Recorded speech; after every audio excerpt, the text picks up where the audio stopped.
Hi hello ನಮಸ್ಕಾರ ಎಲ್ಲರಿಗೂ. ಪ್ರೀತಿಯ two states family blogs in Kannada ಚಾನಲಿನಲ್ಲಿ ತಮ್ಮೆಲ್ಲರಿಗೂ ಸ್ವಾಗತ ಸುಸ್ವಾಗತ. ಇದು ಈ ಒಂದು ಚಾನಲಿನಲ್ಲಿ ನನ್ನ ಮೊದಲನೇ ವಿಡಿಯೋ ಆಗಿರುತ್ತೆ. ಈ ವಿಡಿಯೋದಲ್ಲಿ ನನ್ನ ಬಗ್ಗೆ ಸ್ವಲ್ಪ ಮಟ್ಟಿಗೆ ಇಂಟ್ರೊಡಕ್ಷನ್ನ ಕೊಡ್ತೀನಿ. ಯಾರ್ಯಾರಿಗೆ ನನ್ನ ಬಗ್ಗೆ ಏನೂ ಗೊತ್ತಿಲ್ವೋ ಅವ್ರಿಗೆ ಸ್ವಲ್ಪ ಮಟ್ಟಿಗೆ ನನ್ನ ಬಗ್ಗೆ ಇಂಟ್ರೊಡಕ್ಷನ್ನ ಕೊಡ್ತೀನಿ. ಯಾರ್ಯಾರಿಗೆ ನನ್ನ ಬಗ್ಗೆ ಈಗಾಗಲೇ ಗೊತ್ತಿದೆಯೋ ಅವ್ರಿಗೆ ಒಂದು ಅಪ್ಡೇಟ್ನ ಕೊಡ್ತೀನಿ. ಯಾಕಂದರೆ 2 ವರ್ಷಗಳ ಕಾಲ ಭಾರತಿ ಕೋರ್ ಕನ್ನಡ ಚಾನಲಿನಲ್ಲಿ ನಾನು ತುಂಬ ಹೃದಯದಿಂದ ನನ್ನ ಲೈಫ್ ಸ್ಟೈಲ್ಗೆ ಸಂಬಂಧಪಟ್ಟ, ನನ್ನ ಲೈಫಿಗೆ ಸಂಬಂಧಪಟ್ಟ ಭಾಳಷ್ಟು ವಿಚಾರಗಳನ್ನು ತುಂಬ ಮನಸ್ಸಿನಿಂದ ನಿಮ್ಮೆಲ್ಲರ ಜೊತೆ ಶೇರ್ ಮಾಡ್ಕೊಂಡಿದ್ದೆ.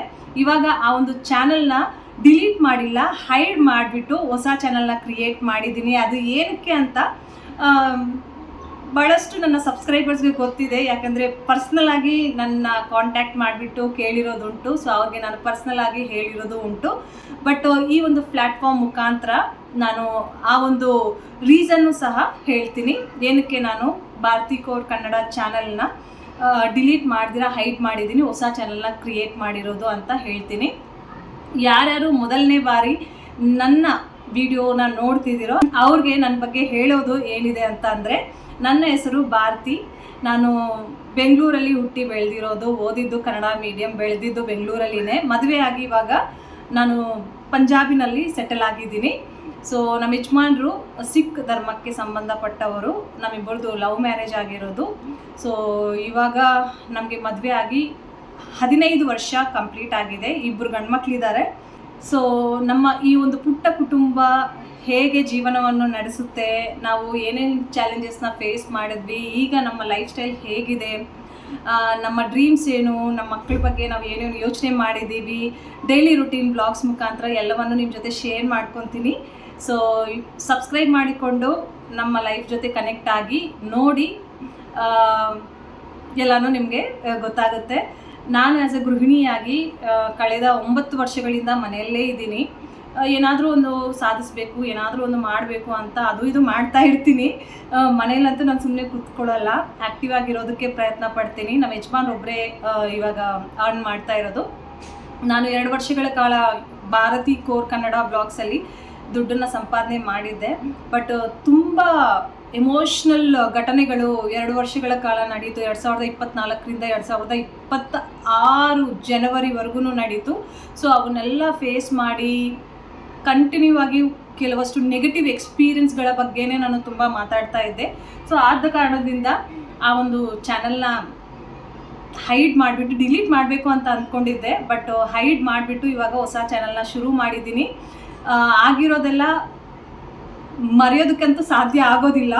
ಮರೆಯೋದಕ್ಕೆ ಪ್ರಯತ್ನ ಪಟ್ಟು ಹೊಸ ಜೀವನವನ್ನು, ನನಗೆ ದೇವರು ಏನನ್ನು ಕೃಪೆ ಮಾಡಿದಾರೋ, ನನ್ನ ಗಂಡ ಮಕ್ಕಳು, ನನ್ನ ಪುಟ್ಟ ಸಂಸಾರದ ಕಡೆ ಗಮನ ಕೊಟ್ಬಿಟ್ಟು ನಾನು ಮಾನಸಿಕವಾಗಿ ಖುಷಿಯಾಗಿದ್ದು, ಆರೋಗ್ಯಕರವಾಗಿದ್ದು, ನನ್ನ ಫ್ಯಾಮಿಲಿನ ನೋಡಿಕೊಂಡು ನಾವೇನೇನು ಕನಸು ಕಂಡಿದ್ದೀವೋ ಅದ್ರ ಕಡೆ ಗಮನ ಕೊಟ್ಬಿಟ್ಟು ಹಾರ್ಡ್ ವರ್ಕ್ ಮಾಡಿ ಬೆಳಿಬೇಕು ಅನ್ನೋ ಒಂದು ಆಸೆ ಇದೆ. ಸೊ ಆದ ಕಾರಣದಿಂದ ಇಲ್ಲಿಂದ ಫ್ರೀಯಾಗಿದ್ರೇ ಎಲ್ಲನೂ ಸಾಧ್ಯ ಆಗೋದು. ಇಲ್ಲಿ ಭಾಳಷ್ಟು ಗೊಂದಲಗಳನ್ನು ತಲೆಯಲ್ಲಿ ಹಾಕ್ಕೊಂಡ್ಬಿಟ್ರೆ ತುಂಬ ಕಷ್ಟ ಆಗುತ್ತೆ ಜೀವನ ನಡೆಸೋದಕ್ಕೆ. ಆದ ಕಾರಣದಿಂದ ನಾನು ನನ್ನ ಹಳೆ ಚಾನಲ್ನ ಹೈಡ್ ಮಾಡಿಬಿಟ್ಟು ಹೊಸ ಚಾನಲ್ನ ಕ್ರಿಯೇಟ್ ಮಾಡಿದ್ದೀನಿ.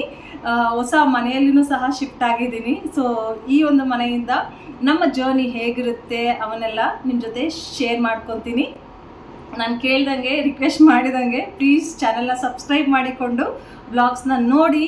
ನೀವು ಸಪೋರ್ಟ್ ಮಾಡಿದ್ರೆ ನಾನು ತುಂಬ ಹಾನೆಸ್ಟಾಗಿ, ಆ್ಯಕ್ಟಿವ್ ಆಗಿ, ಹೇಗಿದೆಯೋ ಹಾಗೆ ನಾನು ಯಾವ ರೀತಿ ಮ್ಯಾನೇಜ್ ಮಾಡ್ತೀನಿ, ನಮ್ಮ ಕಷ್ಟಗಳೇನು, ಸುಖಗಳೇನು, ಮತ್ತು ಯಾವ ರೀತಿ ನಾವು ಬೆಳಿಬೋದು, ಉದಾಹರಣೆಗಳನ್ನು ಕೊಟ್ಬಿಟ್ಟು ವ್ಲಾಗ್ಸ್ನ ಮಾಡ್ತೀನಿ.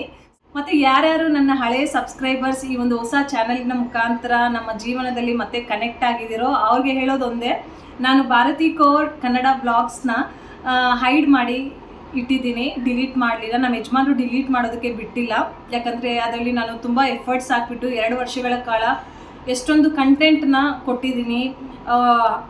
ನಗು ಇರ್ಬೋದು, ಅಳು ಇರ್ಬೋದು, ದುಃಖ ಇರ್ಬೋದು, ಕಷ್ಟ ಇರ್ಬೋದು, ಎಕ್ಸ್ಪೀರಿಯನ್ಸ್ಗಳಿರ್ಬೋದು, ಎಲ್ಲವನ್ನು ನಾನು ಡಾಕ್ಯುಮೆಂಟ್ ಮಾಡಿ ಇಟ್ಟಿದ್ದೀನಿ. ಸೊ ಅದಕ್ಕೆ ನಮ್ಮ ಯಜಮಾನರು ಹೇಳಿದ್ರು ಡಿಲೀಟ್ ಮಾಡಬೇಡ, ಸೊ ಅದಕ್ಕೆ ಆಲ್ಟರ್ನೇಟ್ ಆಗಿ ನಾನು ಏನು ಮಾಡ್ಬೋದು, ಆ ಒಂದು ಚಾನೆಲ್ನ ನಾನು ನೋಡ್ದಿರ ಪದೇ ಪದೇ ಆ ಒಂದು ಕಂಟೆಂಟ್ ಬಗ್ಗೆ ಯೋಚನೆ ಮಾಡ್ದಿರ ನಾನು ಏನು ಮಾಡ್ಬೋದು, ನನ್ನ ಮೆಂಟಲ್ ಹೆಲ್ತನ್ನ ಹೇಗೆ ಕಾಪಾಡ್ಕೋಬೋದು ಅಂತ ರಿಸರ್ಚ್ ಮಾಡಿಬಿಟ್ಟು ನನಗೆ ಗೊತ್ತಾಗಿದ್ದೇನು ಅಂತ ಅಂದರೆ ಡಿಲೀಟ್ ಮಾಡ್ದಿರ ಹೈಡ್ ಮಾಡ್ಬೋದು ಅನ್ನೋ ಒಂದು ಇನ್ಫಾರ್ಮೇಷನ್ ನನಗೆ ಸಿಕ್ತು. ಸೊ ಅದೇ ರೀತಿಯೇ ನಾನು ನನ್ನ ಒಂದು ಕಂಟೆಂಟ್ನ, ನನ್ನ ಒಂದು ಲೈಫ್ ಸ್ಟೋರೀಸ್ನ ಡಿಲೀಟ್ ಮಾಡ್ದಿರ ಹೈಡ್ ಮಾಡಿ ಈ ಒಂದು ಹೊಸ ಚಾನಲ್ನ ಕ್ರಿಯೇಟ್ ಮಾಡಿದ್ದೀನಿ. ಏನಕ್ಕೆ ಹೈಡ್ ಮಾಡಿದ್ದೀನಿ, ಏನಕ್ಕೆ ಇಷ್ಟೊಂದು ತಲೆ ಕೆಡಿಸ್ಕೊಂಡಿದ್ದೀನಿ ಅಂತ ಅಂದರೆ, ನಿಮ್ಗೆ ಈಗಾಗಲೇ ಗೊತ್ತಿರುತ್ತೆ, ತುಂಬ ಜನಕ್ಕೆ ನಾನು ಹೇಳ್ದಿರೇ ಅರ್ಥ ಮಾಡಿಕೊಂಡು ಟೈಮ್ ತಗೊಳ್ಳಿ ಅಂತ ಹೇಳಿರೋದುಂಟು. ಬಟ್ ನಾನು ಮತ್ತೆ ಹೇಳೋದಕ್ಕೆ ಇಷ್ಟಪಡ್ತೀನಿ. 2024ರಿಂದ 2026ರವರೆಗೂ ಭಾಳಷ್ಟು ನೋವುಗಳನ್ನು ನಾನು ಅನುಭವ ಮಾಡಿದ್ದೀನಿ. ಆದ್ರೂ ತುಂಬ ಸ್ಟ್ರಾಂಗ್ ಆಗಿ ನನ್ನ ಮಕ್ಕಳು, ಗಂಡ, ನನ್ನ ಮನೆ, ನನ್ನ ಸಂಸಾರದ ಕಡೆ ಆ್ಯಕ್ಟಿವ್ ಆಗಿ ಗಮನ ಕೊಟ್ಬಿಟ್ಟೆ ಎಲ್ಲ ನಡ್ಸ್ಕೊಂಡು ಹೋಗ್ತಾ ಇದೆ. ಬಟ್ 2025 ನಮ್ಮ ಅಕ್ಕನ ಡೆತ್ ಆದಮೇಲೆ ತುಂಬ ಅಂದರೆ ತುಂಬ ನೋವನ್ನ ಅನುಭವ ಮಾಡಿದ್ದೀನಿ. ಅವ್ರ ಬಗ್ಗೆ ನೆನೆಸ್ಕೊಂಡಾಗೆಲ್ಲನೂ ನನಗೆ ತುಂಬ ದುಃಖ ಆಗುತ್ತೆ. ಕತ್ತೆ ಥರ ದುಡಿದ್ಬಿಟ್ಟು ಅಮ್ಮನ ಮನೆಯಲ್ಲಿ, ಗಂಡನ ಮನೆಯಲ್ಲಿ, ಅಂದರೆ ತವರ ಮನೆಯಲ್ಲಿ, ಗಂಡನ ಮನೆಯಲ್ಲಿ ಎರಡೂ ಕಡೆನೂ ಕತ್ತೆ ಥರ ದುಡಿದ್ಬಿಟ್ಟು ಮಕ್ಕಳನ್ನ ಇಷ್ಟು ದೊಡ್ಡದಾಗಿ ಬೆಳೆಸ್ಬಿಟ್ಟು ಸುಖ ನೋಡ್ದಿರಾ ಸತ್ತೋಗ್ಬಿಟ್ಲಲ್ಲ ಅನ್ನೋ ಒಂದು ದುಃಖ ಯಾವಾಗ್ಲೂ ಇದ್ದೇ ಇರುತ್ತೆ. ನನ್ನ ಹಳೆಯ ಚಾನೆಲಿನಲ್ಲಿ ಅವ್ರ ಬಗ್ಗೆ ಇನ್ನೂ ಏನೇನೋ ಮಾತಾಡಬೇಕು ಅನ್ನೋ ಒಂದು ಥಾಟ್ಸು ನನ್ನಲ್ಲಿ ಬರ್ತಾನೆ ಇತ್ತು. ನಿದ್ದೆ ಬರ್ತಿರಲಿಲ್ಲ. ಮೇ ಬಿ ನಮ್ಮ ಅಕ್ಕನೇ ನನಗೆ ಪುಷ್ ಮಾಡ್ತಿದ್ರೆ ಏನೋ ಗೊತ್ತಿಲ್ಲ. ತುಂಬ ನಾನು ತಲೆ ಕೆಡಿಸ್ಕೊತಾ ಇದ್ದೆ. ಅಲ್ಲಿ ಅವ್ರ ಜೊತೆ ಇದ್ದವರೇ ಆಗಿರ್ಬೋದು, ಅವ್ರ ಜೊತೆ ಸಂಸಾರ ಮಾಡಿದವರೇ ಆಗಿರ್ಬೋದು, ಇಲ್ಲಾಂದರೆ ಅವ್ರನ್ನ ಎತ್ತಿದವರೇ ಆಗಿರ್ಬೋದು, ಅಂದರೆ ನಮ್ಮ ತಾಯಿ ತಂದೆ ಆಗಿರ್ಬೋದು, ಅವರೇ ಆಗಿರ್ಬೋದು, ಯಾರನ್ನೂ ಅಷ್ಟು ತಲೆನೇ ಕೆಡಿಸ್ಕೊತಾ ಇಲ್ಲ. ನಾನು ಇಷ್ಟು ದೂರ ಇದ್ದೀನಿ, ನನಗೂ ಸಂಸಾರ ಅನ್ನೋದಿದೆ, ನನ್ನನ್ನು ನಂಬ್ಕೊಂಡು ಇಬ್ಬರು ಮಕ್ಕಳಿದ್ದಾರೆ, ಗಂಡ ಇದ್ದಾರೆ, ಅವ್ರ ಬಗ್ಗೆ ತಲೆ ಕೆಡಿಸ್ಕೊಳ್ತೀರಾ? ನಮ್ಮ ಅಕ್ಕನ ಬಗ್ಗೆ ನಾನು ಏನಕ್ಕೆ ಇಷ್ಟು ತಲೆ ಕೆಡಿಸ್ಕೊತಾ ಇದ್ದೀನಿ, ನಾನು ಏನಕ್ಕೆ ಅವ್ರ ಬಗ್ಗೆ ಮಾತಾಡಬೇಕು? ಎಲ್ರಿಗೂ ಗೊತ್ತಿದೆ ನಮ್ಮ ಮನೆಯಲ್ಲಿ ನಮ್ಮ ಅಕ್ಕ ಎಷ್ಟು ಕಷ್ಟಪಟ್ಟಿದ್ದಾಳೆ ಅಂತ ಎಲ್ರಿಗೂ ಗೊತ್ತಿದೆ. ಬಟ್ ಸುಖ ನೋಡ್ದಿರ ಸತ್ತೋಗ್ಬಿಟ್ಲು ಅನ್ನೋದು ಎಲ್ರಿಗೂ ಗೊತ್ತಿದೆ. ಬಟ್ ನಾನು ಏನಕ್ಕೆ ಇಷ್ಟು ದುಃಖ ಎಕ್ಸ್ಪೀರಿಯೆನ್ಸ್ ಮಾಡ್ತಾ ಇದ್ದೀನಿ ಅನ್ನೋದು ನನಗೆ ನಿಜವಾಗ್ಲೂ ಗೊತ್ತಿರಲಿಲ್ಲ. ಇನ್ನೂ ಏನೇನೋ ಮಾತಾಡಬೇಕು ಅಂತ ಅನ್ನಿಸ್ತಿತ್ತು ಆ ಒಂದು ಚಾನಲ್ನಲ್ಲಿ. ಸೊ ಅದಕ್ಕೆ ಬ್ರೇಕ್ ತಗೊಂಡೆ ನಾನು. ಡಿಸೆಂಬರ್ ಜನವರಿ ಮಂತಲ್ಲಿ ನಾನು ನಿದ್ದೆ ಬರ್ದಿರ 2 ತಿಂಗಳು ಕಂಪ್ಲೀಟಾಗಿ ನಿದ್ದೆನೇ ಇರಲಿಲ್ಲ ನನಗೆ. ಫಸ್ಟು ಸ್ವಲ್ಪ ಹಾರ್ಮೋನ್ಸು ಅದು ಇದು ಚೇಂಜಸ್ ಆಗ್ತಾಯಿದೆ, ನನಗೂ ಏಜಿಂಗ್ ಆಗ್ತಾಯಿದೆ ಅಲ್ಲ, ಆದ ಕಾರಣದಿಂದ ಸ್ವಲ್ಪ ಮಟ್ಟಿಗೆ ಆವಾಗವಾಗ ನಿದ್ದೆ ಬರದೇ ಇರೋದು ಸಾಮಾನ್ಯ. ತುಂಬ ಯೋಚನೆ ಮಾಡಿದಾಗೆಲ್ಲ ನಿದ್ದೆ ಬರ್ತಿರಲಿಲ್ಲ. ಬಟ್ಟು ಎಕ್ಸ್ಟ್ರೀಮಾಗಿ 2 ತಿಂಗಳ ಕಾಲ ನಾನು ನಿದ್ದೆನೇ ಮಾಡಿಲ್ಲ. ಸೊ ಅದಕ್ಕೆ ಕೆಲವು ಮೆಡಿಸಿನ್ಸ್ನೆಲ್ಲ ತಗೊಂಡು ನಂತರ ಮೆಡಿಸಿನ್ಸ್ಗೆ ಅಡಿಕ್ಟ್ ಆಗಬಾರ್ದು ಅಂತ ಹೇಳಿ ಮೊಬೈಲಿಂದ ಎಲ್ಲದರಿಂದನೂ ಫ್ರೀಯಾಗಿ ನನ್ನನ್ನು ಇಟ್ಕೊಂಡು ಎಕ್ಸಸೈಸು ಅದು ಇದು ಮಾಡಿ ಇವಾಗ ನಾನು ಒಂದು ಲೆವೆಲಿಗೆ ಬಂದಿದ್ದೀನಿ, ಮೆಂಟಲಿ ಸ್ಟೇಬಲ್ ಆಗಿದ್ದೀನಿ. ನಮ್ಮ ಅಕ್ಕ ಏನೇನು ಯಾರ್ಯಾರಿಗೆ ಮಾಡಿದ್ಲು ಅಂತ ಎಲ್ರಿಗೂ ಗೊತ್ತಿದೆ. ನಮ್ಮ ಅಕ್ಕನಿಗೆ ಯಾರ್ಯಾರು ಏನೇನು ಮಾಡಿದ್ರು ಅಂತ ಎಲ್ರಿಗೂ ಗೊತ್ತಿದೆ. ಎಲ್ಲನೂ ದೇವ್ರ ಹತ್ರ ಇದೆ ಅಲ್ವಾ. ನಾವೇನೇನು ಮಾಡಿರ್ತೀವೋ, ಇವಾಗ ಮನುಷ್ಯರು ನಾಟಕ ಮಾಡ್ತಾರೆ ಫ್ರೆಂಡ್ಸ್, ಜನಗಳಿಗೆ ತಕ್ಕಂಗೆ ನಾಟಕಗಳು ಮಾಡ್ತಾರೆ. ಬಟ್ ದೇವ್ರ ಹತ್ರ ಮಾಡೋದಕ್ಕೆ ಆಗಲ್ಲ ಅಲ್ಲ. ಆ ದೇವರು ಅನ್ನೋನು ಇದ್ದರೆ ಎಲ್ರಿಗೂ ಯಾವಾಗ ಏನೇನು ಮಾಡಬೇಕೋ ಅದನ್ನು ಮಾಡೇ ಮಾಡ್ತಾನೆ. ನಮ್ಮ ಅಕ್ಕ ಪಾಪ ತುಂಬ ಕಷ್ಟಪಟ್ಬಿಟ್ಟು ಸತ್ತೋದ್ಲು. ಆ ಒಂದು ದುಃಖನ ನಾನು ಮರೆಯೋದಕ್ಕೆ ಪ್ರಯತ್ನ ಪಡ್ತಿದ್ದೀನಿ. ಅದು ಅಷ್ಟು ಈಸಿ ಅಲ್ಲ. ನನ್ನ ತಂಗಿ ತೀರೋಗಿ 2007ರಲ್ಲಿ ನಮ್ಮ ತಂಗಿ ತೀರೋಗಿದ್ದು. ಈ ಜೂನ್ 22 ಬಂದರೆ ಅವಳು ತೀರೋಗಿ ಎಷ್ಟು ವರ್ಷ ಆಗುತ್ತೋ ಕ್ಯಾಲ್ಕುಲೇಟ್ ಮಾಡ್ಕೊಳ್ಳಿ, ನನ್ನ ಮೈಂಡ್ ಓಡ್ತಾ ಇಲ್ಲ.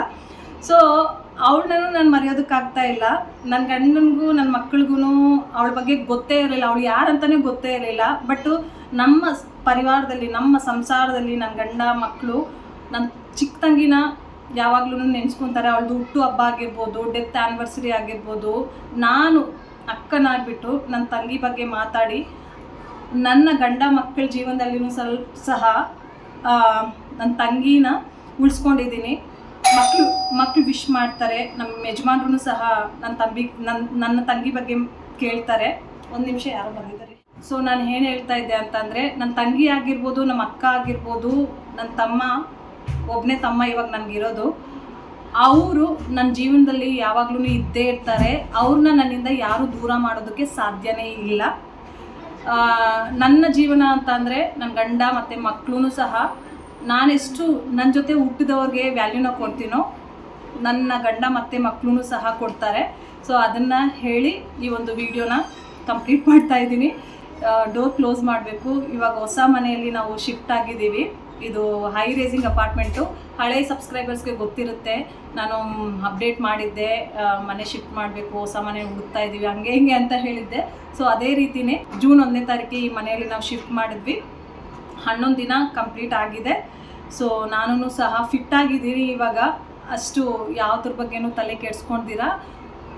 ತುಂಬ ಯೋಚನೆಗಳು ಬಂದ್ರೂ ಸಹ ಮೆಡಿಟೇಷನ್ ಮಾಡ್ತಾ ಇದ್ದೀನಿ.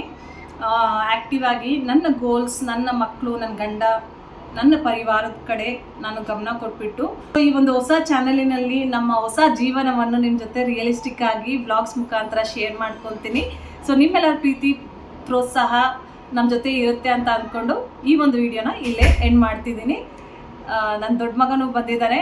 ಸೊ ಇವಾಗ ಅವನಿಗೆ ಹಾಲು ಮತ್ತು ಮೊಟ್ಟೆ ಎಲ್ಲನೂ ಕೊಡಬೇಕು. ಸೊ ಡೈಲಿ ರೊಟೀನ್ ಬ್ಲಾಗ್ಸ್ ಮುಖಾಂತರ ನಿಮ್ಮನ್ನು ಮತ್ತೆ ಭೇಟಿ ಆಗ್ತೀನಿ. Bye. Thank you so much.